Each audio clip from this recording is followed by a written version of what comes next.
The Food and Agriculture Organization in Rome serves as the primary tracking hub for global food export prices. Between 2021 and 2023, the global food supply experienced a severe pricing shock.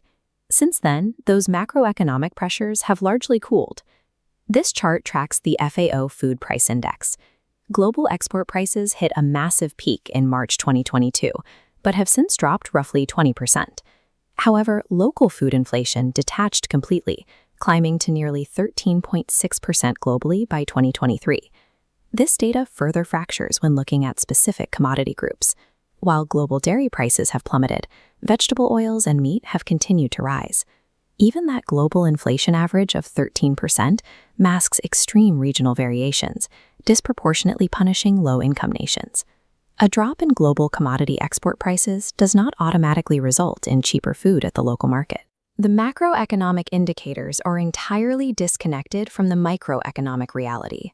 Sub-Saharan Africa clearly illustrates the extreme severity of this persistent localized food inflation.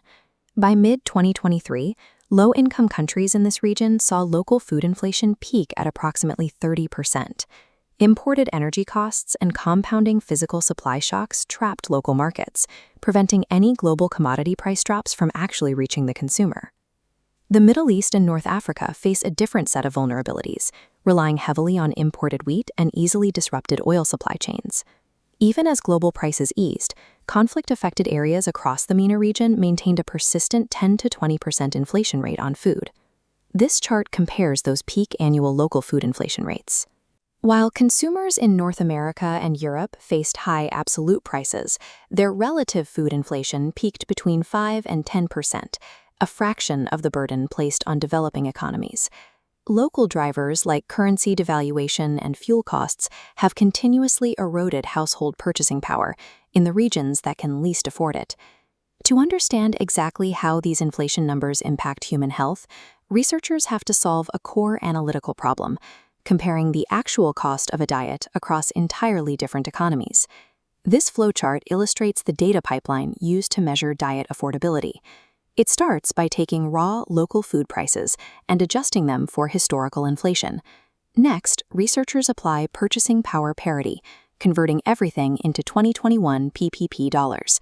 This creates a standardized baseline, ensuring we are measuring what a dollar can buy in a specific local market. Those standardized prices are then mapped against food composition tables, breaking down every local ingredient into its exact caloric, macro, and micronutrient value. Household surveys provide the final constraint, determining which foods local populations are actively buying and consuming. Researchers then apply least cost modeling. This is a mathematical optimization that identifies the absolute cheapest combination of local foods required to hit specific daily nutrient targets. By isolating the cheapest paths to proper nutrition, economists can separate the bare minimum cost of caloric survival from the actual cost of maintaining a healthy human body. This scatter plot compares global diet profiles using two metrics: the daily financial cost and how completely the diet meets a person's required nutritional needs. A typical local staple diet, common in rural, low-income areas, plots very low on the cost axis, usually under $3 a day. Because this diet is built almost entirely on cheap cereals and tubers, it easily satisfies a person's basic energy and protein requirements, but it fails heavily on the x-axis. Staple diets consistently lack essential micronutrients like calcium, iron, and vitamin A. The standard against which these deficits are measured is the WHO Healthy Diet, which is designed to meet all global dietary guidelines. Plotting the WHO Healthy Diet looks drastically different. Reaching 100% nutrient adequacy pushes the global average cost up to $4.46 per person per day. Breaking down that daily cost reveals the core issue.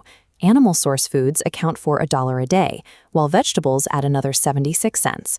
Foods with high nutrient density are inherently more expensive to cultivate, transport, and preserve than basic grains.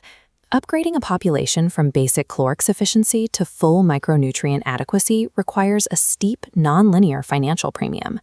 The question is whether full nutritional adequacy can be achieved without hitting the $4.46 premium of the standard WHO diet.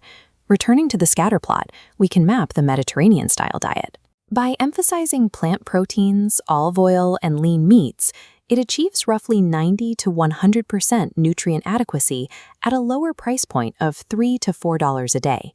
In fact, a recent U.S. study demonstrated that a Mediterranean diet costs less per required nutrient than a typical omnivorous Western menu. Removing meat entirely pushes the cost down further. A plant-forward diet relies heavily on legumes and grains, dropping the cost below $3 a day while clearing 80% nutrient adequacy, lacking mainly in specific vitamins like B12. The ultimate mathematical optimization is the low-cost, nutrient-dense basket. This model pushes to 100% adequacy right at the $3 mark. It hits those targets by completely sacrificing dietary diversity. It strictly utilizes the absolute cheapest local nutrient sources available, heavily favoring fortified cereals and pulses. Cultural food preferences are complex, but the modeling proves a concrete baseline. Biological micronutrient adequacy is mathematically achievable for roughly $3 a day.